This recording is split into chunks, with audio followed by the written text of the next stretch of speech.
नमस्कार। विशेष सन्दर्भमा म यहाँलाई हार्दिक स्वागत गर्दछु। जीवराम भण्डारी आज यहाँहरू सामुन्ने उपस्थित हुनुहुन्छ लालबाबु यादव। उहाँ राजनीतिशास्त्री हुनुहुन्छ, राष्ट्रपतिका राजनीतिक तथा सामाजिक सल्लाहकार पनि। उहाँसँग आज म समसामयिक विषयलाई केन्द्रमा राखेर कतिपय विश्लेषणात्मक र कतिपय सूचनामूलक ढङ्गले कुराकानी गर्नेछु। सर्वप्रथम म उहाँलाई स्वागत गर्छु। स्वागत छ। धन्यवाद, नमस्कार। अब म कहाँबाट सुरु गरेँ भने जुन अहिले सत्तारूढ दल नेपाल कम्युनिस्ट पार्टी नेकपा भित्रको आन्तरिक खिचलो र यो खिचलो सँगसँगै अनेकौं प्रयत्नका समाचारहरू बाहिर आएका छन्। त्यो के भने प्रचण्डजी पनि अर्को प्रयास गर्दै हुनुहुन्छ। प्रमुख प्रतिपक्षीय दलसँगै मिलेर जान सक्ने वातावरण छ कि भनेर उहाँ पनि केही प्रस्ताव गरेको सुन्नमा आउन थालेको छ। प्रधानमन्त्री स्वयंले पनि प्रमुख प्रतिपक्षी दलका नेता शेरबहादुर देउवालाई भेटेर मलाई पनि असहयोग भइरहेछ, तपाईँ पनि पार्टीको आन्तरिक अप्ठ्यारो अवस्थामा हुनुहुन्छ, सत्ता पक्ष र प्रमुख प्रतिपक्ष मिलेर जान सक्ने वातावरण छ भने म 7-8वटा मन्त्रालय मलाई दिन केही आपत्ति छैन। त्यसकारण यो ढङ्गले जान सकिन्छ भने लेट्स ट्राई। यो ढङ्गले प्रधानमन्त्री पनि प्रस्तुत भएको सुन्नमा आउन थालेको छ। यसले के दृश्य, राजनीतिक दृश्य देखाउँछ भने भयावह विकास भएको राजनीतिक घटनाक्रम हेर्दा यथास्थितिमा अब अघि बढ्दैन है। राजनीतिले एउटा कोर्स लिने सम्भावना छ, यसको अर्को ढङ्गले भन्ने अर्थ लाग्छ। यो दृश्य जुन देखिन्छ नि, राजनीतिक दृश्य भन्न खोजेँ मैले, यो कसरी हेर्ने, यसलाई यहीँबाट सुरु गरेँ। कृपया भण्डारी सरलाई पहिला धन्यवाद दिन्छु। हुन त म 4-5 चोटिभन्दा बढी सरसँग कुरा गरे होला, तर यो टेलिभिजनमा पहिलो पटक कुरा हुँदैछ। त्यसको लागि बोलाउनु भयो, धन्यवाद छ। यो बडा राम्रो प्रश्न गर्नु, अप टु डेट अहिले आजको न्युज हो। पहिला अलिकति म चाहिँ यसको हिस्टोरिकल पोलिटिकल कृपया तपाईँ राजनीतिशास्त्रको प्राध्यापक भएको हुनाले तपाईँ गर्न कस्तो भएको थियो भने सरको 2016 सालमा 15 सालमा हो कि आम निर्वाचन भएपछि 109 मा 74 सिट नेपाली कांग्रेसले पाएको थियो। एब्सोल्युट मेजर, दुई तिहाईभन्दा बढी नै भन्नु छ। र 18 महिना त के 6-8-9 महिना नपुग्दै चाहिँ 22 जना चाहिँ एमपीहरूले विश्वेश्वर प्रसाद कोइरालाको विरुद्धमा अविश्वासको प्रस्ताव लैजाने सबै कुराहरू गर्नुभएको थियो। हुन त उहाँले कमिटमेन्ट गर्नुभएको थियो 1 वर्ष बसौँला, त्यसपछि सुवर्णबाबु चलाउनुहुन्छ।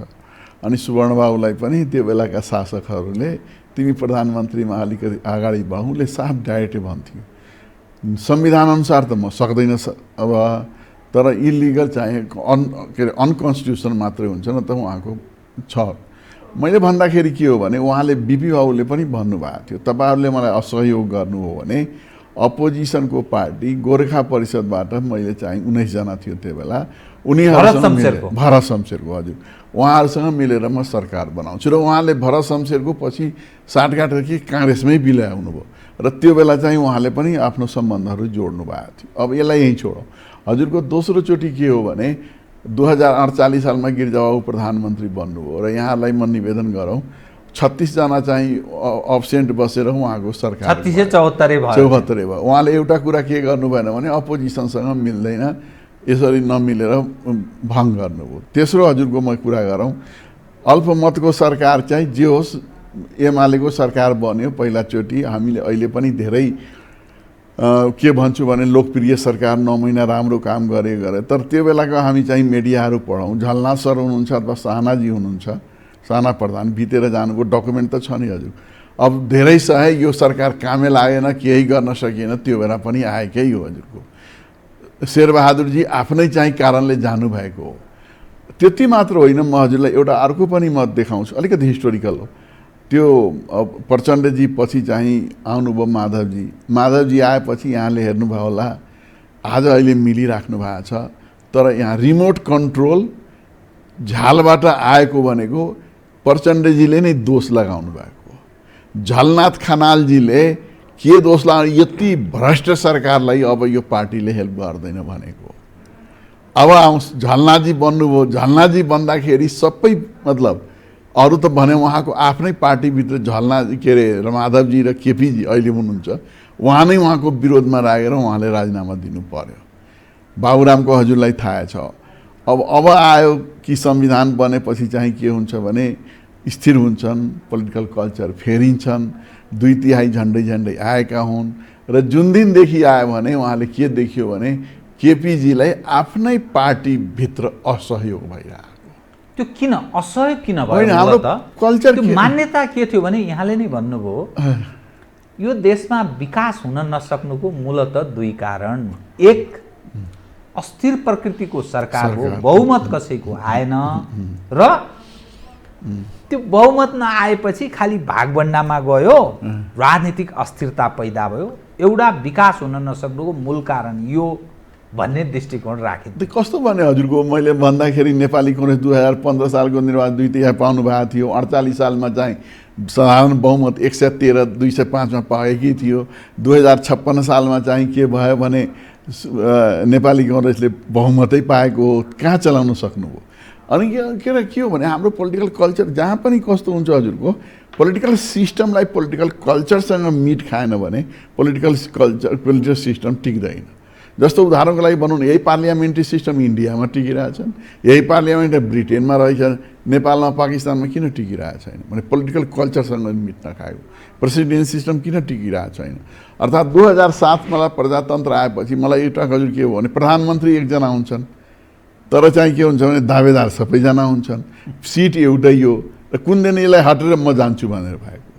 यो मातृका हो बन्दाखेरि पनि कि प्राइम मिनिस्टर छोड कि पार्टी अध्यक्ष छोड। त्यसपछि चाहिँ के भयो भने बिपी आफै 15 सालमा हुँदाखेरि पार्टी अध्यक्ष र दुईटै हुनुहुन्थ्यो। झलनाथजी चाहिँ पार्टी अध्यक्ष र प्रधानमन्त्री दुईटै हुनुहुन्थ्यो। माधवजी यतातिर चाहिँ संसदीय दलको नेता र पार्टीको चाहिँ महासचिवै हुनुहुन्थ्यो। शेरबहादुरजी त्यस्तै थियो, गिरिजाबाबु त्यस्तै हुनुहुन्थ्यो, भट्टराईजी त्यस्तै हुनुहुन्थ्यो। के हो भने आफ्नो इन्ट्रेस्टमा चाहिँ सिस्टमलाई हामी डोर्यायो भने हजुरको कुनै पनि सिस्टम टिक्दैन। तपाईले पिपल इन्ट्रेस्ट देख्नु भएन, नेसन इन्ट्रेस्ट देख्नु भएन, डेमोक्रेसीको चाहिँ स्पिरिट देख्नु भएन भने आखिर के अरे गाडी चलाउने ड्राइभरहरू त यही हो नि, पजेरो चलाउनु चाहिँ के। अनि कसरी चल्छ त जुन खालको परिवर्तनको कल्पना, राजनीतिक स्थिरता, अनि हामीले लोकतन्त्र भन्छौँ नि, लोकतन्त्रको कुरा गऱ्यौँ, त्यो के समय लाग्ने कि यहाँले भन्नुभयो स्पिरिट अनुसार पिपुल, देश र एज अ डेमोक्रेटिक कल्चरको, पोलिटिकल कल्चरको यहाँले कुरा गर्नुभयो, त्यो समय लाग्छ भन्ने अर्थमा हामी त्यो एक्सर्साइज अभ्यास गर्दैछौँ कि हामी यस्तै हौँ, यस्तै चलिरहने? यो त विकल्प खोज्नुपर्ने तत्काल स्थिति पैदा भयो नि त। त्यसो होइन हजुरको कस्तो विकल्प खोज्ने? हामी एउटा कुरा हजुरको के हो भने म चाहिँ एउटा सानो उदाहरण दिउँ। यस्तै हिन्दुस्तान गएको थिएँ भने हामीले सोचे तपाईँहरूको डेमोक्रेसी कसरी चाहिँ सस्टेन भयो? पाकिस्तानमा भएन, बङ्गलादेशमा भएन, अरू कन्ट्रीमा भएन, तपाईँ त सोच्नुभयो यो संहिताले हो कि कन्स्टिट्युसनले हो कि केले हो? उनीहरूले एउटै कुरा बडा राम्रो जवाब दियो, होइन हाम्रो कन्स्टिट्युसनले पनि होइन, संहिताले पनि होइन, हाम्रो चाहिँ डेमोक्रेसी स्टेबल हुनमा एउटै कारण छ, त्यो हो लिडरसिपको क्वालिटी हो।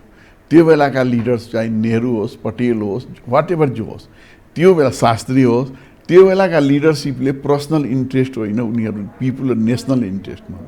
यतिसम्म भन्थ्यो कि खल्तीमा जहिले पनि राजीनामा दिएर हामी इतिहास पढौँ हजुरको, उनले नेहरूले राजीनामा दिने के अरे पटेललाई, पटेलले राजीनामा दिने नेहरूले।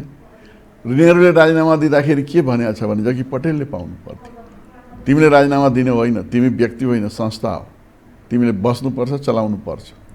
जबकि सबै हजुरको कस्तो थियो भने 13 प्रदेश कमिटीमा 9 बन्दा 11 चाहिँ के थियो भने पटेलको पक्षमा थियो, 13 कि 16 15 चाहिँ केन्द्रीय कमिटीमा चाहिँ 9 बन्दा 11 चाहिँ पटेललाई प्राइम मिनिस्टर बनाउने। एउटा त गान्धीले अनसन गरेर नेहरूलाई बनाएको।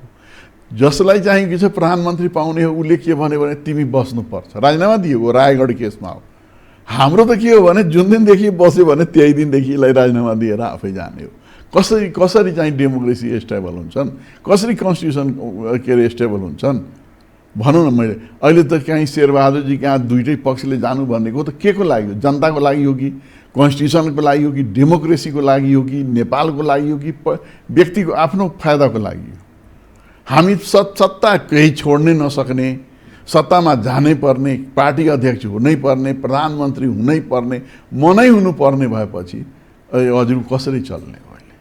यसले ल्याउने तत्कालीन परिणाम के देखा पर्छ र दीर्घकालमा यसको इम्प्याक्ट के हुन सक्छ?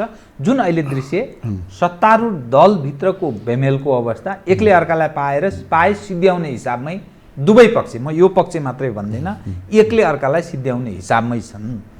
दोस्रो, प्रमुख प्रतिपक्ष केही गरिरहेको छैन, उसको लोकप्रियता पनि आर्जन भएको छैन, तर प्रतिपक्षसँग समीप हुने अवस्था सत्ताका दुवै पक्षको बन्दै गएको कुराकानी भएको दृश्यबाट, राजनीतिक दृश्यबाट, भलाकुसारीबाट देखा पर्छ। यसले तत्काल के ल्याउन सक्छ र दीर्घकालमा के असर पर्छ? एउटा कुरा हजुरलाई के म निवेदन गरौँ, डेमोक्रेसीको जननी ब्रिटेनलाई भन्छन्। ब्रिटेनमा एक दिनमै प्रजातन्त्र लोकतन्त्र आएको होइन। राजा र चाहिँ संसद र सरकारको बिचमा यस्तो घम्सा हुन्थ्यो कि संसदको सभामुख जो हुन्थ्यो उसले गएर राजालाई चाहिँ ब्रिफिङ गर्नु पर्थ्यो। राजा रिस नसकेर संसद के सभामुखलाई, स्पिकरलाई नै काटिदिन्थ्यो। त्यहाँ प्रजातन्त्र बिस्तारै ग्रेजुअली ल्याएको हो। एउटा हाम्रो त पनि नयाँ नयाँ हो। दोस्रो कुरा के यस्तो कस्तो भनेको प्रजातन्त्र उसमा चाहिँ पिपुल पनि कन्सियस हुनुपर्छ। हाम्रो political culture participant political culture हो कि सब्जेक्ट पोलिटिकल कि प्याराकियल हो? मलाई लाग्छ अहिले चाहिँ सब्जेक्ट पोलिटिकल, पिपुलले सबै हेरिरहेको हुन्छ नि त, सडकमा विरोध गर्न सक्दैन। वेस्टर्नमा चाहिँ एक दिनमै जस्तो मोनिका लेविन्स्की केसमा चाहिँ के अरे क्षमै माग्नु पर्यो क्लिन्टनलाई। हाम्रो त्यही परिस्थिति पनि एउटा कुरा छ। यो बिस्तारै हामी गरौँ, तर कतिसम्म हामी चाहिँ ट्रान्जिसनल फेजमा राख्ने हो, इन्फेन्ट डेमोक्रेसी राख्ने हो? यो प्रवृत्ति यही, यो कुरा यही हो। अहिले हेरौँ न, एकजनाले भन्नुहुन्छ ह्याकमवादी आफै चलाउने सबै कुराहरू गर्नुहुन्छ, अर्कोजनाले चाहिँ यस्तो प्रतिवेदन पेश गर्नुभयो कि मलाई त लाग्छ यस्तो राजा महेन्द्रले बिपीलाई पनि अभियोग नलगाएर चाहिँ यस्तो अभियोग लागेको।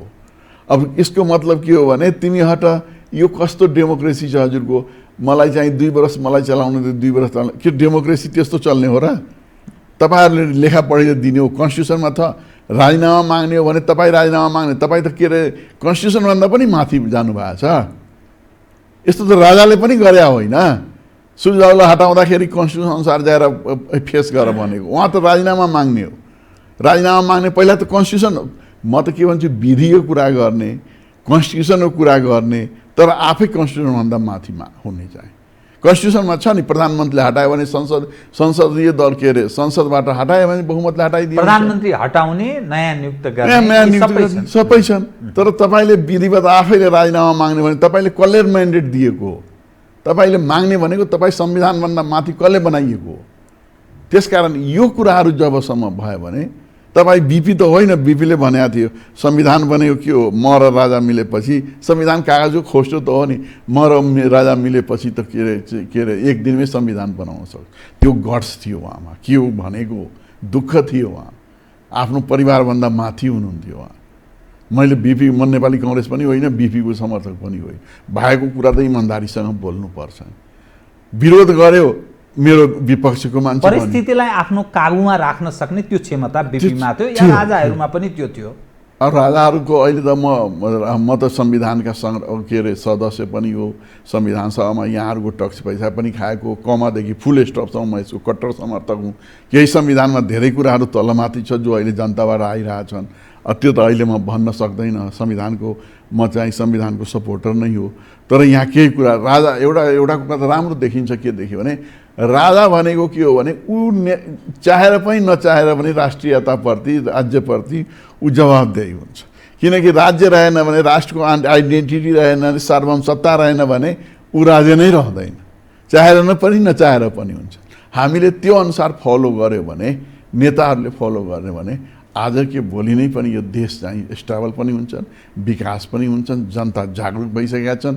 न त केपी ओलीलाई भोट दिने त दुईटै कारण हजुर, 16 बुन्दे सहमतिमा उहाँले आफ्नो प्रतिभा देखाउनु भयो, उहाँले आफ्नो क्राइसिसको बेलामा म्यानेजमेन्ट होइन लिडरसिप देखाउनु भयो जनता। त्यसपछि संविधान घोषणा हुँदाखेरि यहाँसम्म थियो कि सुशील कोइरालाजी आफै भन्नुभयो हामीले त संविधान, जब बाहिरी हस्तक्षेप आयो कि संविधान अहिले रोक्न त यसको परिणाम एकदम भोग्नुपर्छ भन्दाखेरि तत्कालीन हेड अफ द गभर्मेन्टले के भन्नुभयो भने हामी त रोकेकै, यो एमाले माने त के गर्ने?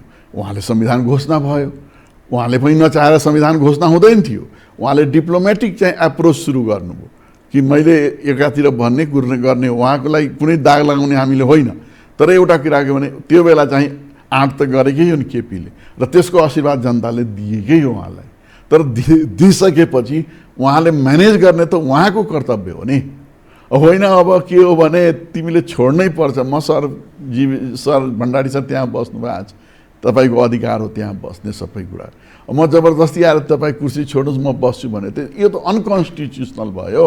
हामी कन्स्टिट्युसनको फलो गरेन, पिपुलको स्पिरिटको फलो गरेन, हामी रुल एन्ड रेगुलेसनको फलो गरेन भने यसको के उपाय हो? त्यसकारण यही हो, यो हाम्रो सदियोंदेखि चलिआएको कुराहरू। अहिलेसम्म मैले हजुरलाई मैले निवेदन गरेँ 2007 सालदेखि 2077 सालसम्म कुनै पनि गभर्मेन्टलाई हेर्नुभयो भने सबभन्दा बाई एन्ड लार्ज एक दुईटा कोही होला न, सबभन्दा बढी आफ्नै पार्टीको इन्टर्नल कन्फ्लिक्टबाट सरकार पनि गएको र त्यो सरकार गएपछि कमजोर भएपछि व्यवस्था पनि के हो भने धाराशाही अथवा क्वेसन मार्क लागेको र अहिले पनि चाहिँ के देख्यो त्यो प्रश्न चिन्ह खडा भएको स्थिति हो, खडा भएको स्थिति हो। अहिले जुन प्रकारले अपोजिसनमा जाने दुईटै पक्षले जाने मलाई समर्थन गर्नुस् मलाई समर्थन गर्नुस् भनेको यो के हो र? जनताको म्यान्डेट त यो छैन। जनताले त नेपाल कम्युनिस्ट पार्टीले 5 वर्ष गभर्मेन्ट चलाऊ भनेर दिएको र एउटा कुरा के भने हामीले प्रतिपक्षको भूमिका दिएन। प्रतिपक्षले के र्यालिङ तोड्ने, प्रतिपक्षले मण्डेला हाउस घेर्ने, प्रतिपक्षले एउटा कुरा के गर्ने हो भने हाम्रो डिमान्ड पिपलको डिमान्ड हो, सर्भिस डेलिभरी कसरी जाने, भ्रष्टाचार कसरी मुक्त हुने र चाहिँ के छ जनतालाई राहत कसरी हुने। कुनै पनि राजनीतिक दल र राजनीतिक दलको नेता प्रधानमन्त्रीलाई ज्ञापन पनि बुझाएछ होइन? अहिले त यति कन्फ्लिक्ट चलाएछ हजुर, सचिवालय भन्छन् त्यहाँ सचिवालयमा यहाँले हजुरले राख्नु होला मलाई लाग्छ, सचिवालयमा एउटा पनि गभर्नेन्सको कुराहरू यो राष्ट्रिय बाल अधिकारले एउटा प्रतिवेदन बनाएको छ। यो वर्षमा 1500 हाम्रो दिदी बहिनी बच्चा छोरीलाई हत्या बलात्कार भएको छ। यस सम्बन्धी कसैले कुराहरू राखेको छ? हजुरको एउटा कुरा म निवेदन गर्छु, कृपया के अरे गान्धीले त ब्रिटिस गभर्मेन्टलाई बाई एन्ड लार्ज सपोर्टै गरे हो, तर बेतिया चम्पारणको एउटा ठाउँमा के भएको थियो भने एउटा छोरी बेटीलाई रेप गरेपछि चाहिँ त्यहाँ अलिक उ भयो, त्यहाँ कुराहरू आयो। कुरा आएपछि गान्धी आफै गयो, पछि पटेल पनि गयो, नेहरू पनि गयो र त्यहीँबाट सुरु गर्यो कि यो देशलाई स्वतन्त्र गर्नुपर्छ किनकि हाम्रो छोरी बेटीको सुरक्षा भएन। गान्धीले त्यहीँबाट सुरु गरे, पटेल पनि त्यहीँबाट सुरु गरे, नेहरू त उहाँको चाहिँ सपोर्टरै थियो। एउटा केसले गरे हो, हाम्रो त 1500 केसमा के गरेछ? अपोजिसनलाई के गरेछ? पार्टीभित्र एउटा सबै पक्षले के गरेको छ, सरकारले के गरेको छ? मलाई त लाग्दैन हजुर कि कुनै पनि राजनीतिक दल र राजनीतिक दलका नेताहरूले यहाँ पनि प्रतिवेदन गर्ने र बाँकेमा गएर के भएको छ, रौतहटमा गएर के भएको छ, उदयपुरमा के भएको छ, बझाङमा के भएको छ, इभन के अरे पुलिसलाई पनि त्यस्तो प्रकारको अवस्था भएको, नोबडी रिस्पोन्सिबल फर द्याट। अनि यो कुरा नगर्ने अनि गएर चाहिँ के छ अपोजिसनले चाहिँ के अरे कुर्सीहरू भाँच्ने र चाहिँ के छ पार्टीका आफ्नै पार्टीका सरकारहरू खालि चाहिँ के छ भने मन्त्रीमण्डल राजदूत फलानुसँग भेट यस्ता कुरा चाहिँ खुद्रा कुरामा लाग्यो भने मलाई के लाग्छ भने गभर्मेन्ट पनि कसरी सचेत हुने र के छ भने हामीले लिडरसिपलाई कसरी हामीले उहाँलाई श्रद्धा गर्ने विश्वास गर्ने र कन्स्टिट्युसन र डेमोक्रेसी कसरी अगाडि बढ्ने कसरी प्राथमिकतामै फरक पर्यो, नेताहरूको प्राथमिकता नै फरक पर्यो, यो राजनीति भएन। यो त के त यो समग्र जो अहिले तस्बिर देखिएको छ यो नेताहरूको व्यवस्थापनको पनि समस्या हो र यसले नेताहरू यो सिस्टम सञ्चालनका लागि योग्य छैनन् भन्ने अर्थ पनि लाग्छ। यो दृश्यले त बडा राम्रो घुमाएर यस्तो पिट गर्नुहुन्छ कि यो जो दृश्य जो देखिएको छ नि जो त्यो के हो कसरी एज एउटा राजनीति शास्त्री भएको नाताले के देख्नुहुन्छ? बडा राम्रो सर प्रश्न सोध्नु। एउटा त कस्तो हार्ने मान्छेले हार स्वीकार गर्दैन। स्केनियन कन्ट्री जहाँ डेमोक्रेसी जहाँ स्टेबल छ त्यहाँ कस्तो छ हजुरको पार्लियामेन्ट्री सिस्टमकै कुरा गरौँ, प्रेसिडेन्टको छोडौँ, एक भोटले हार्यो भने उसले के भन्छ भने म चाहिँ के छ जनताले मलाई म्यान्डेट दिएन, तपाईँले म्यान्डेट दिएको एक भोटले अब तपाईँ चलाउनुहोस् 5 वर्ष म तपाईँलाई चाहिँ के छ सहयोग गर्छु, तर जनता र राष्ट्रको फेभरमा भएन भने म विरोध गर्छु। राजनीतिमा त्यो नैतिकताको त्यति महत्त्व त्यत्रो महत्त्व छ। मैले भने नि अहिले पटेल र नेहरूकै बारेमा भने के अरे मार्गरेट थ्याचर र sir Geoffrey Howe, lord Carrington, William व्हाइट हाउसको बारेमा म पछि भनौँला पनि। यो नैतिकताबाट भएन भने मलाई पद चाहिन्छ, म छोड्दैन, तब तिमी के हो, तिमी पार्टीले बनाएको हो, तिमी मेरो जुनियर हो, म तिमीलाई चाहिँ मान्दैन भने अहिले त मोदीलाई अडवाणीले कस्तो मानिरहेछ। जन मेजर धेरै के अरे जुनियर थियो त्यहाँ के अरे ब्रिटेनमा, कसरी मानेको, यो पनि अहिले त्यस्तै हो। हाम्रो संस्कार के हो भने म चाहिँ तिमीहरूभन्दा म लाइफ लङ चाहिँ पद छोड्दैन। मलाई लाइफ लङ चाहिँ के हो भने पद चाहेकै हो, चाहे कोही 40 वर्ष बसोस्, कोही 10 वर्ष, कोही 15 जे होस्, त्यो नछोडेर यस्तो प्रकारका चाहिँ कुराहरू आएको छ। अब अहिलेको जुन त्यो नेताहरूको व्यवस्थापनको विषय मैले यहाँलाई उठान गर्दै थिएँ, नेताहरू जस्तो प्रचण्डजीको प्रधानमन्त्री केपी शर्मा ओली उपरको आरोप पत्रै भनौँ न होइन, अब प्रत्यारोप पत्र उहाँले फेरि 13 गते तयार गर्नु होला, त्यो राजनीतिक प्रतिवेदनको रूपमा सायद उहाँ प्रस्तुत गर्ने तयारीमा हुनुहुन्छ भनेर भन्दैछन् ओलीजीका निकटका मानिसहरू। प्रचण्डजीको एक खालको आयो जसमा माधवजी लगायत सबैको हामी 5 जना सचिवालय सदस्यहरूको सहमति छ भन्ने दृष्टिकोण त्यहाँ बनेको छ, भनिएको छ। ओलीजीको पनि अब अर्को आउला, सचिवालय 13 गते, 18 गते स्थायी समिति, 25 गते सेन्ट्रल कमिटी, यो सबै हेर्दाखेरि 3वटा स्थानमा अहिलेसम्मको त्यो व्यक्तिको नेतृत्व पङ्क्तिका मानिसहरूको अनुहार हेर्दा प्रधानमन्त्री अल्पमतमा देखिनुहुन्छ। यो कम्युनिस्ट पार्टी हो, पार्टीलाई सर्वेसर्वा मान्ने चलन परम्परा कम्युनिस्ट राजनीति एउटा फलामे अनुशासन, बहुमतले शासन गर्ने, बहुमतले नेतृत्व ग्रहण गर्ने त्यो परम्परा पनि छ। यो जो दृश्य देखिँदैछ यो हेर्दा के त अब प्रधानमन्त्री त अप्ठ्यारोमा पर्नुभयो, उहाँका सामुन्ने संसद फेस गर्ने अरू पनि विकल्पहरू होलान्, अरू पनि। यो चाहिँ एउटा राजनीति शास्त्रीको नजरमा यो दृश्यले कुन बाटो तय गर्दैछ, नेपालको राजनीति कुन कोर्सतर्फ उन्मुख हुँदैछ, यो सबै दृश्य। सरले बडा राम्रो प्रश्न सोध्नु भएको छ सरले। मलाई थाहा थियो कि सर यसरी प्रश्न सोध्नुहुन्छ कि प्रश्नदातालाई त गाह्रो गरिदिनु। यो कस्तो छ भने हामी एउटा कुरा क्लियरफाई गरौँ, यो कम्युनिस्ट तन्त्र हो कि लोकतन्त्र हो अथवा संसदीय लोकतन्त्र हो। कम्युनिस्ट शासनमा सर कस्तो हुन्छ भने त्यहाँ सरकार, संसद र पार्टीले चलाएका हुन्छ। जस्तो चाइनामा बस, अरू कन्ट्रीमा चाहिँ रसियामा पहिला थियो, पार्टीले जे भन्छन् संसदले त्यही गर्छ। इधन सेनाको प्रमुख हुन्छ, त्यसकारण पार्टीले चलाएका हुन्छ। हाम्रो संविधान र हाम्रो पोलिटिकल राजनीतिक प्रणाली भनौँ यो कम्युनिस्ट शासन अन्तर्गत होइन। यो के हो भने प्रतिस्पर्धात्मक बहुदलीय संसदीय व्यवस्था हो, जुन नेपाली कांग्रेसले सुरुदेखि चाहिँ 2007 के अरे 6 सालकी जसले गरेको हो, यो पहिलाचोटि राखेको उहाँले। त्यो भएको हुनाले दुईटै ढुङ्गामा खुट्टा राख्नु भनेको दुईटै चल्दैन। हामीले के सोच्नु पर्यो भने हामी चाहिँ पार्टीको ठुलो हो कि पार्टीको विधान ठुलो हो कि संविधान ठुलो हो, विधान र संविधानमा छुट्याउँ। र केपी ओली वाट एभर जो पनि प्राइम मिनिस्टर भयो भने उहाँ पार्टीकै हुन्छन्, लोकतन्त्रीय व्यवस्था बहुदलीय व्यवस्थामा पार्टीकै हुन्छ। तर के हो भने ऊ देशको प्रधानमन्त्री हुन्छ। आज उहाँ संविधानको प्रधानमन्त्री हो, उहाँ के सङ्घीय गणतन्त्रको प्रधानमन्त्री हो, तर उहाँ चाहिँ के छ भने धर्मनिरपेक्षताको प्रधानमन्त्री होइन, हिन्दू राज्य माग्नेको पनि प्रधानमन्त्री हो, राजतन्त्र माग्नेको पनि प्रधानमन्त्री हो, संघीयतामा विरुद्धमा लाग्नेको पनि प्रधानमन्त्री हो, र उहाँ चाहिँ के छ भने गणतन्त्र संघीयता इत्यादिको लागेको हो। दोस्रो कुरा संविधान ठुलो कि पार्टीको विधान ठुलो, यो पनि म सरलाई सोधौँ।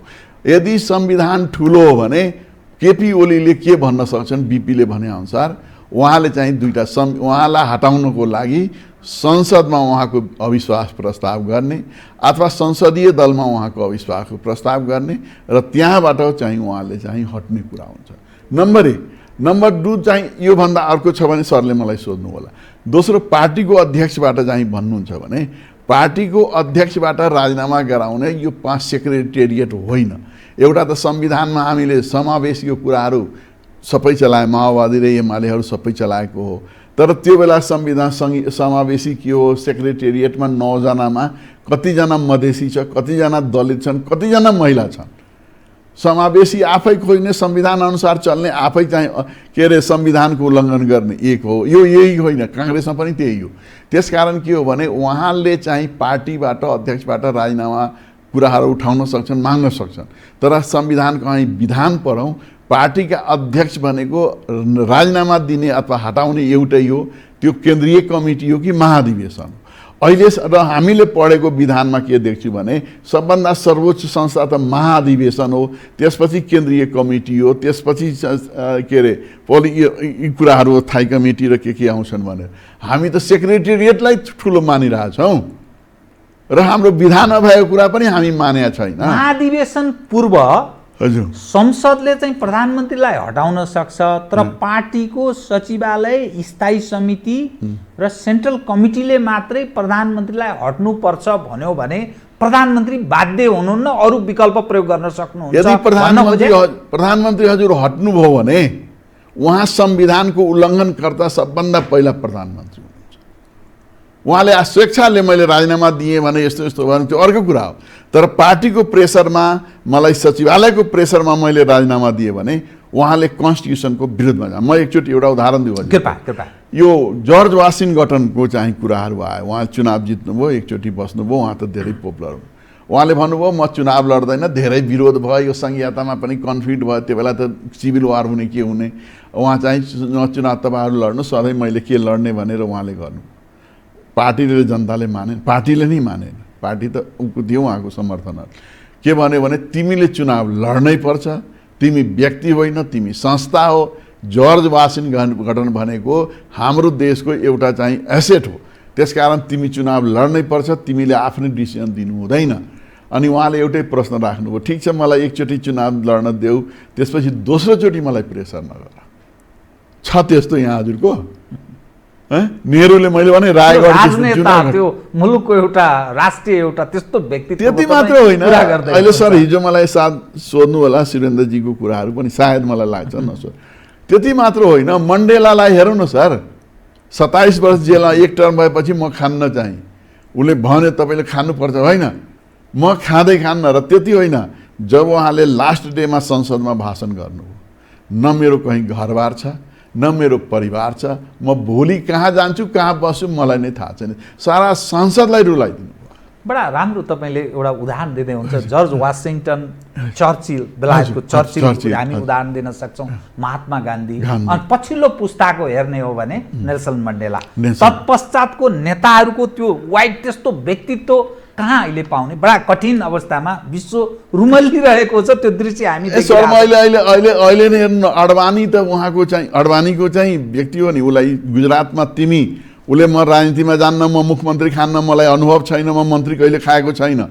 अनि अडवाणीले के भन्यो, भैरवसिंह शेखावत को भएको थियो, तिमी गएर चाहिँ गुजरातको मुख्यमन्त्री बन, ऊ त सेक्रेटेरी थिए नि चाहिँ पार्टी हो, नभए आफ्नो बुढिया बिस्तारले लिएर जाऊ, आदेश दियो पार्टी दियो। ऊ गयो चाहिँ डराइ गयो। अनि जहाँ गएपछि के भयो भने आज त्यही अडवाणी चाहिँ उहाँ पछाडि पर्नु भएको छ, उहाँ अगाडि जा, र अडवाणी उहाँलाई सहाइराख्नु भएको छ। कहिले सुन्नु भएको छ अडवाणी राजीनामा मागेको? जो त्यही रामकृष्ण हेगडेको मन्त्रीमण्डलमा सर यो देवी गौडा चाहिँ उसले गृह माग्यो, एचडी देव गृह मन्त्री माग्यो चाहिँ प्रदेशको, उसले कृषि दियो भने तिमी गृह मन्त्रीको सपना देख्छौ भनेर भन्यो उसलाई। पछि त ऊ देशकै प्रधानमन्त्री भयो। कि ऐसे कैसे ऐसे हो गए, ऐसे हेगडेले भन्यो र उसलाई मान्यो चाहिँ, you are the prime minister of India भनेर। कहिले पनि तिमी राजीनामा देऊ, तिमी मसँग जुनियर थियो, कहिले गरेको छ र? पोलिटिकल कल्चर हुनु पर्यो सर। बडा राम्रो उदाहरण यहाँले दिनुभयो। त्यो विश्वको त्यो दृश्य हामी देख्छौँ, हामी हाम्रा लागि त्यो उदाहरणीय पक्ष छ। तर नेपालको सन्दर्भको कुरा गर्दा नि कुन अवस्थामा प्रवेश गर्दैछ भने सत्तारूढ दल, प्रधानमन्त्री ओली यो राजनीतिक तौर तरिका हेर्दाखेरि अल्पमतमा पर्दै हुनुहुन्छ। पार्टीभित्र 13 गते सचिवालय छ, सायद सचिवालय बहुमत प्रदर्शन हुन्छ त्यहाँ ओलीका खिलाफमा। तत्पश्चात स्थायी समितिमा यदि भयो भने, त्यहाँसम्म प्रवेश गर्यो भने ओलीजी त्यहाँ अल्पमतमा देखिने गरेर अल्पमतमा पर्नुहुन्छ। तत्पश्चातको केन्द्रीय समितिमा पनि उहाँ देखिने गर्न अल्पमतमा पर्ने सम्भावना देखिन्छ। तत्पश्चात नैतिक हिसाबले स्टेटमेन्ट पनि आउला, नैतिक हिसाबले उहाँलाई बडा अप्ठ्यारो स्थिति सिर्जना गर्न सक्ने खतरा छ। अहिले यो जो केन्द्रको जुन झगडा छ नेकपा भित्रको रडाको भन्ने भाषा मैले प्रयोग गरेँ, त्यो केही समय पहिले कर्णाली प्रदेशमा देखियो, पर्सामा देखियो, मान्छेको ज्यानै गयो, हिजो चितवनमा देखियो। अब यो केन्द्रको झगडा तल्लो तहसम्म जाँदैछ। यो पार्टी कसरी अगाडि बढ्छ भन्ने मान्ने कुन आदर्श, कुन सिद्धान्त, विचारवाद, कुनै त्यस्तो टावरिङ पर्सनालिटी, के कारणले यो एकीकृत ढङ्गले जान्छ भनेर मान्ने आधार के बताइदिनुहोस् त। सर, यो पहिला प्रश्न सोध्नुभयो कि उहाँलाई सबैले राजीनामा आएछ। म एउटा कुरा के भनौँ, सरलाई पहिले नै निवेदन गर्ने, यो कम्युनिस्ट पार्टीको चाहिँ प्रणाली होइन, यो संसदीय लोकतन्त्र प्रणाली हो र यसलाई के अरे एक्सटर्नल एक्सपिरियन्स पनि हेर्नुपर्छ। म फेरि एउटा उदाहरण के दिउँ, 1971 इन्दिरा गान्धीलाई यस्तो परेको थियो, पार्टीले पनि हटाउने, उसको संसद दलले पनि हटाउने, मुरारजीहरू सबै लागेको थियो। उसले के भने, म राजीनामा दिने मुखमा थिएन। अनि के गर्यो भने, अब भन्छन् रसियाको सपोर्ट भयो, के भयो, उहाँ कम्युनिस्ट पार्टीसँग समर्थन लिएर गभर्मेन्ट चलाइदिनु भयो होइन। मजाले 5 वर्ष कति वर्ष चलाउनु भयो, 77मा चुनाव नभएको हो। यो के हो भने पार्लियामेन्ट्री सिस्टमको भिपीले पनि त्यही भने, यस एउटा चाहिँ हो, किनकि उहाँ पार्टीबाट बाँधिने होइन कि संसदबाट बाँधिने हो। अब दोस्रो कुरा सोध्नुभयो, अहिले चाहिँ सरले एउटा राम्रो कुरा सोध्नुभयो, अहिले चलेको पनि त्यही हो र प्रतिवेदनमा पनि मैले पढेको के हो भने, यो कर्णालीको सबभन्दा पहिला केस, कर्णालीको केसमा सरले के हेर्नुभयो भने, यो शाहीको विरुद्धमा प्रचण्डको पनि समर्थकले सही गरे हो, गुटको, माधव नेपालको पनि गरे हो, केपीको पनि गरे हो। के केपीले सबैलाई भने हो त? पहिला त त्यो चाहिँ छिनोफानो हुनु पर्यो र यसलाई चाहिँ हामी राष्ट्रिय इस्यु बनाउने हो त, एउटा पदको चाहिँ इस्यु बनाउने हो, इस्यु बनाउने जस्तो मलाई लागेन। तर यो के हो भने, गुट हामी भन्छौँ, एकजनाको यहाँ त 3टै गुट देखियो। सरले पनि पढ्नुभयो होला, 3 जना 5 जना कति हो र मन्त्रीमण्डल बनाउँदाखेरि पनि फलानु गुटबाट ल्याउने, फलानु गुटबाट। यसकारण यो 3टै दोषी हुनुहुन्छ। दोस्रो कुरा चाहिँ के भन्यो भने, राजदूतको नियुक्तिको आक्षेप लगाएको छ, सरले छोड्नु भएको छ कि गर्नुभयो, र मन्त्री परिषद। एउटा कुरा निवेदन, भागभण्डाको कुरा, एउटा कुरामा के भन्छु भने, प्रधानमन्त्रीले पार्टीसँग सल्लाह लिने हो, डिसिजन प्राइम मिनिस्टरले दिने हो, चाहे मन्त्रीमण्डल हो चाहे राजदूत, सल्लाह लिने मात्रै। यदि राम्रो काम गरे भने प्रधानमन्त्रीमा जान्छन्, नराम्रो काम गरे हो भने सम्पूर्ण प्रधानमन्त्रीमा जाने हो। अहिलेको जस्तो मैले सरलाई भने नि, यो 1500 जना छोरीबेटीको भएको छ भने यसको रिस्पोन्सिबिलिटी प्रचण्डले लिँदैन, माधवजीले लिँदैन, यसको रिस्पोन्सिबिलिटी केपी ओलीले लिनुपर्छ। त्यस्तै के हो भने, राजदूत नियुक्ति, मन्त्री परिषदको नियुक्ति, पुरै रिस्पोन्सिबिलिटी उहाँलाई सहज बनाउनु, कम्फर्टेबल बनाउनको लागि प्रधानमन्त्रीले आफ्नो इच्छा अनुसार, तर गर्ने के हो भने, तपाईँले चाहिँ पार्टीको चाहिँ सल्लाह मस्विरा चाहिँ लिन सक्नुहुन्छ। मार्गरेट थ्याचरलाई जुनियर मान्ने, ऊ नमान्ने, ब्रिटेनमा यो सर जेफ्री हाउ गृहमन्त्री थियो, लर्ड कनिङटन त्यस्तो एक्सपोजर भएको मान्छेहरू, त्यतिहरू चाहिँ मान्छेहरू चाहिँ उहाँसँग मिलेन भने राजीनामा दिएर हऱ्यो। र उसले भने, तपाईँले त अब यो गभर्मेन्टको विरुद्ध तपाईँले बाध्य भएर राजीनामा दिनुभयो, फोक्ल्यान्ड होइन, तपाईँ यो कुरा छोड्नु होला कि म हिजोसम्म मन्त्रीमण्डलमा बस्दाखेरि म उहाँको सपोर्टर, आज हट्दैखेरि म उहाँलाई गाली गर्ने? म यो गभर्मेन्टलाई फुल सपोर्ट गर्छु र म चाहिँ के गर्छु, म आफ्नो गाउँ पनि र जनताहरूको पनि एसेस गरेर सर्वे गरेर म आउँछु। त्यो क्यापेसिटी छ यहाँ। आज मन्त्रीबाट हट्यो, भोलिदेखि गाली सुरु गर्ने हो, कसरी चल्छ सर यहाँ?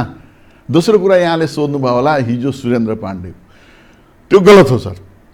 लोकतन्त्रमा विश्वास गर्ने, बहुदलीय प्रतिस्पर्धामा विश्वास गर्ने, म यसलाई यसमा अलिकति बढी यसमा विश्वास गर्ने मान्छेले उहाँले बोलिराख्नु भएको छ, बोलिराख्दाखेरि चाहिँ हल्ला गर्ने र उहाँ केपी जिन्दाबाद जिन्दाबाद गर्ने होइन। म एउटा साधारण उदाहरण दिन्छु, नेपालकै उदाहरण दिन्छु सरले, म त पढेको बोले थाहा भएन। गिरिजाबाबु हाउस विघटन गर्नुभयो, गिरिजाबाबु जिन्दाबाद भन्यो, अनि केपी भट्टराई मुर्दाबाद भन्यो। गिरिजाबाबुले के भन्नु भने, गिरिजा प्रसाद जिन्दाबाद भनेर गिरिजा प्रसादलाई अपमान नगर्नुहोस्, चुप लानुहोस्, बन्द गर्नुहोस्। तपाईँहरू यदि बन्द गर्नु भएन भने तपाईँ यहाँबाट जानुहोस्।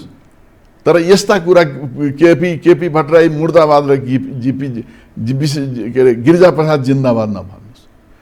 कसरी चाहिँ उहाँ देखाउनु भयो। त्यति मात्र होइन सरको, म एउटा कुरा भन्छु, विचार गरौँ, म 2-3 मिनट टाइम दिन्छु। यो अमेरिकाका राष्ट्रपति चाहिँ इरानमा बोल्नुभयो कि इराकमा, बोल्दा बोल्दा एकजना जुत्ता फालिदियो, जुत्ता फालेर जर्ज बुश त अलि हार्डलाइनर उहाँ रिसाउनु भयो। अब भयो के भने त्यसले उल्टो चाहिँ असर पार्यो, अमेरिकाको विरुद्धमा मान्छेहरू भए, मुस्लिमहरू, र त्योभन्दा पनि ऊ जुन जुत्ता फालेको थियो त्यो कम्पनीको त जुत्ता यतै बिक्री भयो कि बनाउनै सकेन। तर एउटा कुरा के हो भने सर, डेमोक्रेसीमा कस्तो हुन्छ, डेमोक्रेट थिएन, चाइनाको राष्ट्रपति नाम याद भएन योभन्दा पहिला, ऊ डेमोक्रेट छैन, उसले गएर चाहिँ ब्रिटेनमा एक्सफोर्ड युनिभर्सिटीमा एउटा भाषण दिइरहेको थियो, त्यहाँ गएर जुत्ता फालिदिएछ, ऊ त रिसाएन, मान्छेहरू समय पनि के गरे हाम्रो देशको बेइज्जत हो। उहाँले दुईवटा कुरा भन्नुभयो, पहिला सबभन्दा पहिला त्यो व्यक्तिलाई छोड्दे, यो ब्रिटेनलाई चाहिँ कल्चर सिभिकको चाहिँ हाम्रो सभ्यताको प्रतीक भन्छन्, पुरानो सभ्यता हो। मलाई के लाग्छ भने ब्रिटेनवासीहरूलाई ब्रिटेनको सरकारले त सभ्यतै सिकाएको छैन, कल्चरै सिकाएको छैन। बरु म आफ्नो देशबाट केही सिभिक एजुकेसनको किताब पठाउँछु, यो चाहिँ पढाऊ, त्यो व्यक्तिको दोष होइन, तिमीहरूको कल्चरको दोष हो, यसलाई केही नगर भनेर। त्यो के भयो भने सिजी होइन अर्कै थियो, उहाँ माथि जानु, जे ज्याङ जेमी कि को थियो सायद हुन सक्छ, ऊ माथि गयो, जुत्ता फेक्ने मान्छे ब्रिटिस मान्छेहरू चाहिँ तल लाजले बोल्ने सकिएन। अब मैले एउटा कुरा बताउँछु हजुरको, अहिले मैले पढेँ, एकदम एग्रेसिभ भाषण दिने हो। अटल बिहारी वाजपेयी विदेश मन्त्री हुनुहुन्थ्यो, राङ्गा र बिलाले एउटा रेप काण्ड गर्यो 11 वर्षको केटीलाई, मान्छेहरू संसदमा गएर नाराबाजी गर्यो, वाजपेयी निस्किनु भयो, वाजपेयीलाई पुरै मुखसुखमा ढुङ्गा गरेर के अरे रगतै पार्यो, उहाँ चाहिँ हस्पिटलमा जानुभयो। हस्पिटलमा गएपछि त सबै चाहिँ रन्क्याएको के गर्ने होइन, केही गर्ने होइन। मेरो चाहिँ के हो भने दाजुभाइ दिदी बहिनीहरू छन्, मलाई भोट दिएर विदेश मन्त्री बनाएको, कहिले चाहिँ श्रद्धा गर्छन्, कहिले गाली गर्छन्। सबभन्दा पहिला कसैलाई समात्ने होइन, सबलाई बाइज्जत रिहा गर्नुपर्छ। म त नेता हुने, कहिले जुत्ता लगाउँछु, कहिले के लगाउँछु भने त्यो भन्या हो। राजगोपालचारीलाई एउटा जुत्ता फालिदिएपछि उसले के भन्यो भने अर्को पनि जुत्ता चप्पल फालिदिएपछि मेरो यो लगाउन चाहिँ मलाई सजिलो, फुट्टे चाहिँ गरे। म एउटा सानो उदाहरण सरलाई, नेताहरूमा नेतृत्व जो नेता हो त्यसमा त्यो उदार हृदय त्यो खालको म सरलाई भन्छु, म आफ्नो कुरा त भन्नु हुँदैन त्यो भन्छु। म सर जातीय क्षेत्रीय यति कुरा उठ्या थियो, म चाहिँ सिन्धुपाल्चोक चाहिँ नुवाकोट जाँदाखेरि त मलाई पिट्ने गराएको थियो, यहीँ गोदावरीमा धेरै मान्छे थियो, यो सङ्ग्राउलाजी पनि थियो। आज त मलाई के अरे कसमै कस हुन्छ, फिजिकल अट्याक हुन्छ। मैले भने हेर्नु सर, म फिजिकल अट्याक मेरो बानी होइन, म सक्दैन, म कलम चलाउने मान्छे हो, खुखुरीलाई मलाई चलाउने मलाई आउँदैन। मधेसको आन्दोलन मेरो घरै जलाउन खोजेको थियो, केही रोक्या। दोस्रो कुरा, मलाई यहीँ मण्डेलाको अगाडि एकजना चाहिँ डाक्टरले मलाई झापड हान्न खोजेको थियो, झापड, तिमी मधेस विरोधी यो पढियाको चम्चा हो भनेर। म केही पनि बोल्न सकिनँ। तराईमा गयो, पहाडमा गयो, अनुहार हेरेर यो मधेस पक्षी, यो संहितावाला भनेर हो। त मैले भन्दाखेरि यो यति किन भनेको सरलाई, राजनीतिक नेता हुनुहुन्छ तपाईँ पब्लिक प्रोपर्टी हुनुहुन्छ, तपाईँले माया पनि गर्छन्, गाली पनि गर्छ, त्यसलाई स्वाभाविक रूपमा अब कारबाही गर्नुपर्छ, यो गर्नुपर्छ, कसलाई कारबाही गर्ने हो तपाईँले? जसले तपाईँले नेता बनाएको उसैले कारबाही गर्ने हो? तपाईँ त गार्जियन हो, तपाईँले गाली गर्छन्, तपाईँले सहेर चाहिँ गर्ने हो। एकजना मैले पढेको उहाँले अलि राम्रो बोलेको छ, योगेश भन्नु, सबैजनाले झन् एग्रेसिभ कुराहरू गर्ने, यो आगोमा घिउ थप्ने हो कि के अरे आगोलाई सेलाउन कुरा गर्ने हो? तपाईँ जाने हो, गएर चाहिँ त्यहाँ के कस्तो समस्या रहेछ, किन यसरी चाहिँ विरोध गर्नुभयो? होइन केपी ओली जिन्दाबाद अरू कहीँ मुर्दाबाद किन भन्नुभयो? केपीजीले पनि भन्नुभयो, भन्नुपर्छ कि तपाईँहरूले केपी ओली जिन्दाबाद भनेर मेरो अपमान नगर्नुहोस्, गिरिजा प्रसाद कोइराला जस्तो। यो हो नि सर डेमोक्रेटिक कल्चर, यो हो नि हाम्रो के अरे सिभिक कल्चर, कि हामी आफ्नो मान्छेलाई उचाल्दिने एकअर्काको विरोध, भोलि त तपाईँलाई पनि भन्न छ। जुन अवस्थामा हामी प्रवेश गरेका छौँ, यो राजनीतिक अवस्था हेर्दाखेरि स्वाभाविक जस्तो पनि देखिँदैन। राष्ट्र, यहाँले अघि एउटा बडा राम्रो शब्द प्रयोग गर्नुभयो, राष्ट्र र नेपाली जनता प्राथमिकतामा पर्न सकेको जस्तो देखिँदैन। यो सबै दृश्य देख्दैन। त एउटा राष्ट्रपतिलाई देशको अभिभावकको रूपमा कल्पना गरिएको छ, समग्र तपाईँ अहिले राष्ट्रपतिको राजनीतिक र सामाजिक सल्लाहकार पनि हुनुहुन्छ, तपाईँ सब हिसाबले एउटा कल्चर्ड व्यक्ति पनि हुनुहुन्छ, राजनीति शास्त्रको तपाईँ प्राध्यापन गर्ने व्यक्ति पनि भएको नाताले राष्ट्रपति यतिखेर विवादमा तानिनु भएको छ। खास गरी सत्तारूढ दलकै महत्त्वपूर्ण नेताहरूको नेतृत्व पङ्क्तिबाट यो विषय उठ्न थालेको छ। राष्ट्रपतिले एउटा पक्षलाई बढी काखी च्याप्नुभयो, गुटको नेतृत्व गर्न थाल्नुभयो। यसको अर्थ जो राष्ट्रपति जो संस्था छ, जुन कल्पना गरिएको छ अभिभावकीय त्यो भूमिका निर्वाह गर्ने, समग्र नेपालीको र देशको एउटा अभिभावकको भूमिका निर्वाह गर्नुपर्ने, त्यस्तो भएन। त्यो के कारण, किन यो विषय किन आयो? अलिकति म एउटा राष्ट्रपति हाम्रो यो संविधानमा सरले 61 को धाराको 3 र 4 पढौँ। उहाँ चाहिँ संविधानको संरक्षक, लोकतन्त्रको पनि संरक्षक हो। उहाँले गर्ने एक चाहिँ लोकतन्त्रको सुदृढको लागि राजनीतिक दलहरू बलियो भएन भने लोकतन्त्र बलियो हुँदैन। यो त यसको यो युनिभर्सल कुरा हो। दोस्रो कुरा, अहिले दलहरूको बिचमा चाहिँ द्वन्द्वहरू निस्केकै हो।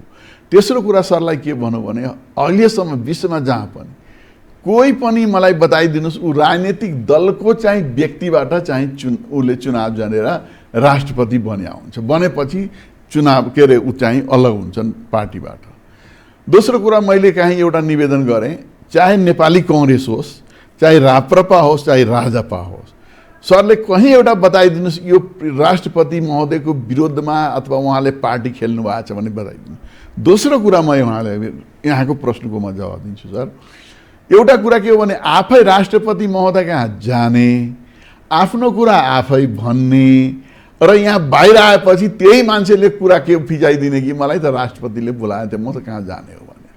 अस्ति पनि मैले सुने एकजना चाहिँ भूतपूर्व प्रधानमन्त्रीले राष्ट्रपति महोदयलाई भेट्न जानु र भेट्न जाँदाखेरि के हो भने के भन्नुभयो भने अहिलेको प्रधानमन्त्री इमर्जेन्सी लगाउन सक्छन्, अहिलेको प्रधानमन्त्रीले संसद भङ्ग गर्न सक्छन्, अहिलेको प्रधानमन्त्रीले चाहिँ के अरे अटोक्रेसीमा जान सक्छन् भनेर तपाईँ यस्तो नगर्नु होला भन्ने। भने किन जाने भन्ने?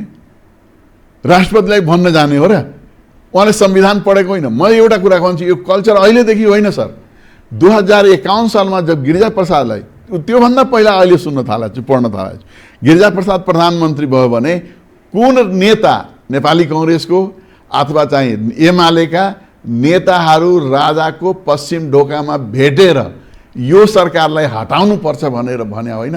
एउटा कुरा सर हो, मैले अहिले पढेँ, राजा वीरेन्द्रले मदन भण्डारीसँग सोधे रहेछ, के हो यो प्रधानमन्त्री त बडा जिद्दी हुनुहुन्छ, तपाईँले कसरी उसँग फेस गर्नुहुन्छ? मदन भण्डारीले बडा राम्रो जवाब दियो, होइन सर, पहिला त हामी संसदमा उहाँको के अरे फेस गर्छु, संसदमा भएन भने उहाँलाई अविश्वासको प्रस्ताव लगाउँछु, अविश्वास प्रस्ताव हाम्रो बहुमत पुग्दैन, त्यसपछि हामी सडकमा चाहिँ शान्तिपूर्ण आन्दोलन गर्छु भनेर भने। अहिलेको नेताहरूले चाहिँ त्यो हाम्रो सम्माननीय राष्ट्रपति महोदयका गएको छ कि मन्त्री बनाइदिए भने म नाम मैले पनि देखे हो कि चाहिँ के छ भने यो प्रधानमन्त्रीलाई कमजोर पार्न भने हो। अब प्रधानमन्त्री त कस्तो हुन्छ भने executive head of the government भनेको प्रधानमन्त्रीमा हो। प्रधानमन्त्रीको सल्लाह अनुसार राष्ट्रपति हेड अफ द स्टेट चल्ने हो। उहाँले कहीँ कुनै चाहिँ के छ भने रिकमेन्ड गरे भने राष्ट्रपतिले गर्नु हुँदैन भन्ने भन्न मिल्छ हजुरको? यो त एकचोटि नीलम सञ्जीवा रेड्डी पनि इन्डियामा त्यही भएको थियो, कति विवादमा पर्नु भएको। अहिले मैले भन्छु नागरिकता विधेयक होस्, चाहे संसदको विघटन सुझावदेखि गिरिजाबाबु सबैले गर्नुभयो, कुनै पनि राजा वीरेन्द्रले केही हात धर्यो उहाँले सब रिकमेन्डेसन गर्ने अनि गएर चाहिँ के छ भने कोर्टले फैसला दिने। अनि तपाईँले नै चाहिँ के छ भने ठोक्नुहुन्छ, तपाईँले नै पनि उहाँ गएर चाहिँ एक्टिभ बनाउनुहुन्छ, बनाउने उहाँहरू नै हो। न त किन चाहिँ प्रधानमन्त्री इमर्जेन्सी लगाउँछन् कि प्रधानमन्त्री संसद विघटन गर्छन्? त्यो त राष्ट्रपति कहाँ भन्ने होइन नि सर, त्यो त गएर चाहिँ पार्टीमा भन्ने हो कि संसदमा भन्ने हो। अनि त्यहाँ नसकेर चाहिँ गएर त्यहाँ भन्ने अनि बाहिर के भने मलाई बोलाएको हो भने। तथापि जो राष्ट्रपतिको विषय जुन ढङ्गले आयो नि, यो के प्रयोजन, यो कसरी यस्तो व्यवहारिक कुरा कारण होइन सर। म व्यवहारिक कुरा के भन्छ भने यो केपी ओली ठ्याक्कै गिरिजाबाबु जस्तो छ, लिडरसिप त छ उसमा, उहाँमा आफूलाई काम गर्ने मौका चाहिँ उहाँले काम पनि गरेको हो। अहिले पाइपलाइन पनि ल्याएको, चाइनासँग त्यत्रो आँट गरेर उहाँ ट्रेड एन्ड ट्रान्जिटको चाहिँ एग्रिमेन्ट पनि गरेको, अहिलेसम्म किन कोही गरेन? कालापानीमा चाहिँ नक्सा निकालेको, अहिलेसम्म किन गरेन? आँट गरे हो नगरे होइन, तर उहाँका मन्त्रीहरू केही मन्त्रीहरू बाहेक चाहिँ के छ भने त्यो कुरा जनतामा ल्याउन सक्नु भएन र उहाँ चाहिँ अडियो, उहाँ चाहिँ सक्नु भएन उहाँसँग। अनि गएर चाहिँ राष्ट्रपतिलाई भने, राष्ट्रपतिसँग नजिक पनि पहिला हुनुहुन्थ्यो, त्यो त सबैलाई थाहा छ, देखेको कुरा हो। उहाँले भनेपछि उहाँ नसकेपछि गएर उहाँ ठोक्ने भनेको यही कुरा हो। न त अहिले चाहिँ उहाँले चाहिँ गरेको चुरेभावहरूको कुरा हो। उहाँ चाहिँ महिलाहरूको उत्थानको लागि अहिले कतिजना महिलालाई उहाँ जान बचाएर चाहिँ ल्याउनु भएको छ। कहीँ एउटा पार्टीले चाहिँ पार्टीको कुरामा कहीँ कुनै नेताले बोलेको छ सकारात्मक विषय, सकारात्मक जस्तो शिक्षामा उहाँ धेरै एउटा काम शिक्षा चाहिँ आफै छ, उहाँ राष्ट्रपति शिक्षा उत्थान चाहिँ बल चलाइराख्नु भएको छ। कहीँ सुन्नु भएको छ सरले? कहीँ कसैले राम्रो कुराहरू गर्नु भएको छ भने सुन्नु भएको छ? बोल्दैन। हाम्रो पोलिटिकल कल्चर त पहिला कस्तो थियो भने हाम्रो कल्चर अफ पिस थियो, कल्चर अफ साइलेन्स थियो, कल्चर अफ ओबिडियन्ट थियो, कल्चर अफ पोजिटिभ थियो।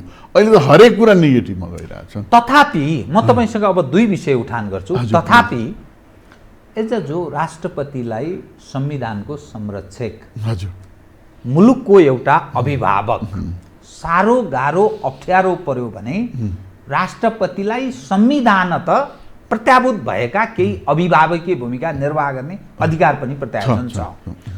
जुन अवस्थामा नेपालको राजनीति प्रवेश गर्दैछ, यस्तो बेलामा राष्ट्रपतिले निर्वाह गर्नुपर्ने भूमिका के र जुन राजनीतिक कोर्स जुन देखा पर्दैछ, जुन दिशातर्फ जाने प्रयत्न भइरहेको जस्तो देखिन्छ, यसले ल्याउन सक्ने राजनीतिक सम्भावना या दुर्भावना कुन दिशा तय गर्ला, यो दुईटा विषयको अलि स्पष्ट। एउटा कुरा त सरले राम्रो भन्नु, संविधानको संरक्षक हुनुहुन्छ भने, लोकतन्त्रको संरक्षक हुनुहुन्छ भने उहाँले राजनीतिक दलहरूलाई बोलाएर पनि अथवा ऊ भने कुनै फेभर गर्ने होइन, लोकतन्त्र र संविधानको संरक्षणको लागि तपाईँ संविधान मान्नुहोस्।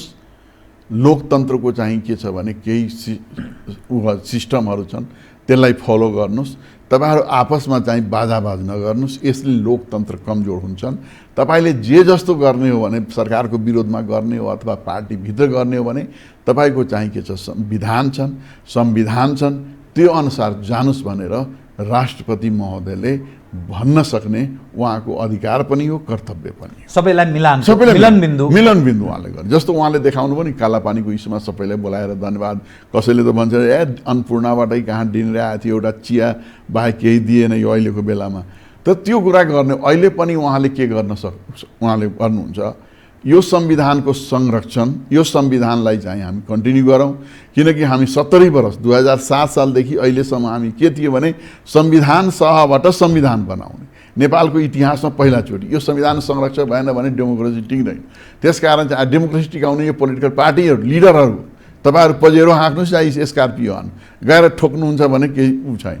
त्यसकारण हाम्रो के छ भने हाम्रो सम्माननीय राष्ट्रपतिजीले उहाँले राजनीतिक दलहरूलाई भेट्दैखेरि चाहिँ एकदम एक्टिभ हुनुभयो, फलानु हुनुभयो, त्यो होइन।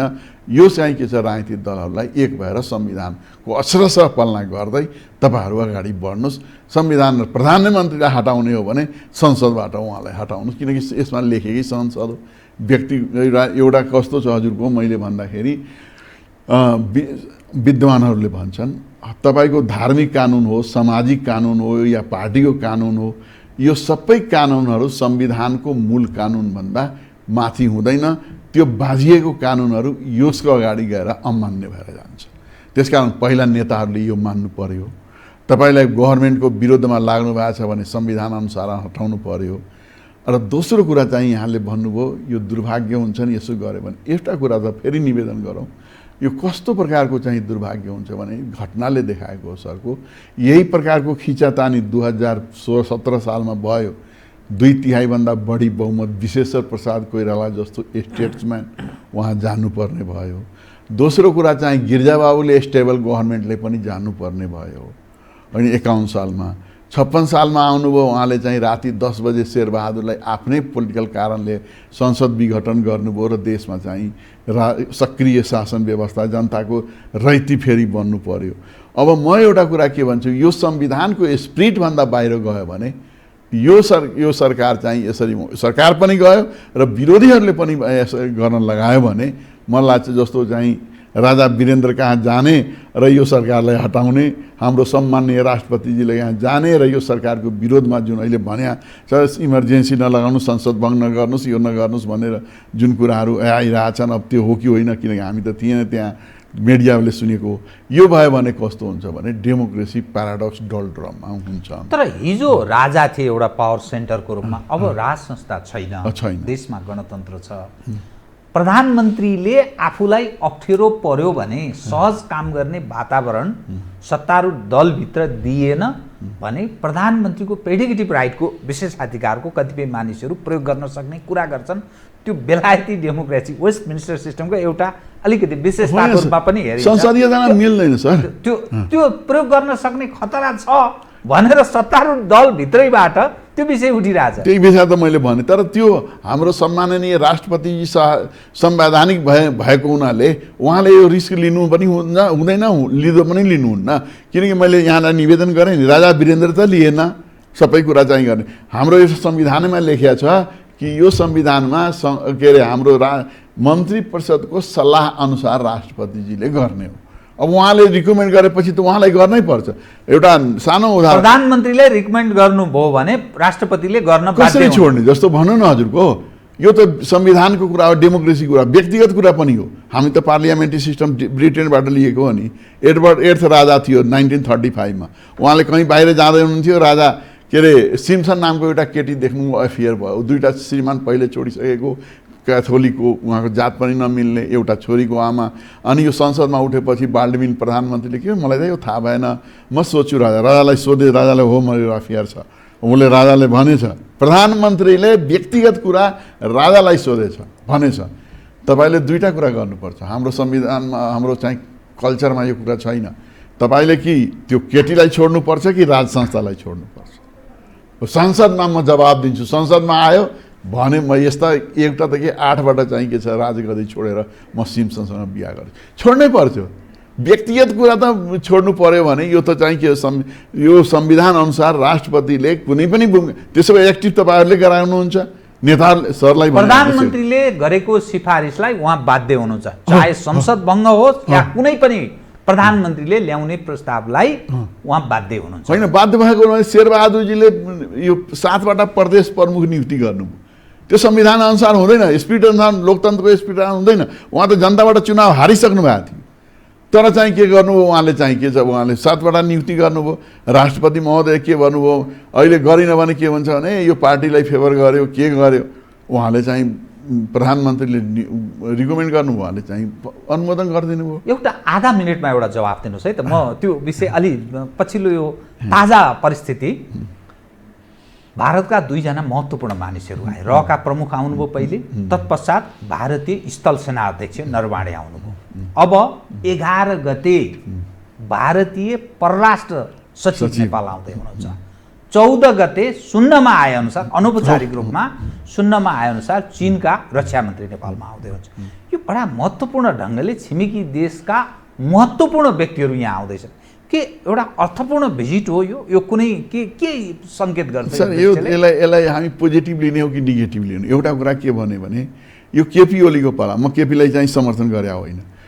23 वर्षदेखि चाहिँ भिजिट नभएको कुरा उहाँले भिजिट गराउनु भयो। भिजिट मात्र होइन, हामीलाई के सहयोग पनि प्राप्त भयो। मोदीजी 2 कि 3 चोटि आइसक्नु भएको छ। अहिले होइन, यहाँहरूको चाहिँ कालापानीको इस्युले कुराकानी बन्द थियो सरको। तर के हो भने 15 अगस्तमा उहाँले कुरा गरेपछि हिन्दुस्तानले पनि आफ्नो फ्लेक्जिबल गर्नुभयो। र त्यो फ्लेक्जिबल गर्दाखेरि मैले सरलाई भने, उहाँ चाहिँ के छ भने रको चिफहरू आएको थियो। म सरलाई 2टा कुरा भन्छु, यो किताबले लिएर त्यो सोध्नु होला भनेर आएको। मिसन यसमै किताबमा लेखेको छ। आरके यादव यसमा यादव भनेर यादव ल्याएको होइन, किताब भएको ल्याएको। यसमा सर के हो भने प्रिन्स नामक एउटा विमान जसमा जवाहरलाल नेहरूले जानुपर्ने थियो, नामको बाङडुङ्गी कहाँ हो, त्यस प्लेन क्र्यास भयो। क्र्यास भयो भने सारा दोष लगायो भने इन्डियनहरूले, खास गरेर नेहरूले जवाहरलाललाई मार्नै खोजेको थियो। न त यसरी कसरी भयो? उहाँले नेहरूले भने के भन्यो भने क्लियरफाईको लागि यही किताबमा छ सर। उसले त्यो बेला रको चिफ आरएन काउ थियो, धेरै ट्यालेन्ट मान्छे। उहाँले पठाए चाइनामा, गएर तिमी कुरा गर। उहाँ चाउएनलाई मजाले भेट्नुभयो। त्यति मात्र होइन, यति सम्मानपूर्वक उहाँलाई सम्मान दिनुभयो। उसले एकदम राम्रो मलाई एउटा लेखिराख्नु भएको थियो, मसी अलि बढी झऱ्यो, गएर हेरेर ब्लोटिङ पेपर के हुन्छ सोक्ने ल्याउनु भयो, एकदम राम्रो कुरा गर्नु। त्यो अहिले पनि मोदीले पठाएको यो गोयललाई, त्यो गोयल रहको चिफ होइन, ऊ त प्रधानमन्त्रीको चाहिँ के छ दूत हो, उहाँसँग भेट्ने भने कुन ठुलो कुरा हो। सकारात्मक रूपमा सकारात्मक रूपमा लिने। सरसँग मैले अरू थप विषय कुरा गर्न सकिनँ। एउटा नेपालको बारेमा सरले सोध्नु होला संविधानको, समयले मलाई साथ दिएन। कार्यक्रम आइदिनु, फेरि पछि यहाँसँग म डिटेलमा कुरा गर्नेछु। एउटा कुरा सरलाई म भनौँ, म एउटा राजनीतिक शास्त्रको विद्यार्थी, नेपालको एउटा नागरिक भनौँ, म सबै कुरा छोड्न सक्छु। नेपालको नागरिक र नेपाली हो, मेरो आमाको पनि आमा हो। मैले सरलाई केही कुरा राखे होला, भित्रबाट भन्छु, म सत्य कुरा राखे होला, नेपालको चाहिँ नेपालको नेपालीको लागि राखे होला। यसमा मेरो कुनै स्वार्थ भएर केही मैले राखे होइन। म रहँ नरहँ, कहीँ पनि नरहँ, एउटै कुरा रहँ, म नेपाली आमाको छोरा होस् र नेपालको मैले चाहिँ माया होस् भनेर, यो माटीमा जन्म्या हो, यो माटोको मलाई मूल्य चुकाउनुहोस् भनेर मेरो एउटा सपना हो भनेर। देशभक्ति, नेपालप्रतिको हजुर बहुत महत्त्वपूर्ण। आदरणीय दर्शकवृन्द, उहाँ हुनुहुन्थ्यो लालबाबु यादव, राजनीति शास्त्री, समसामयिक विषयलाई केन्द्रमा राखेर गरिएको कुराकानी। म सहित मेरो सम्पूर्ण युनिटलाई कार्यक्रमबाट बिदा दिनुहोस्, तर यो हो टेलिभिजन, हेर्दै रहनुहोला। नमस्कार।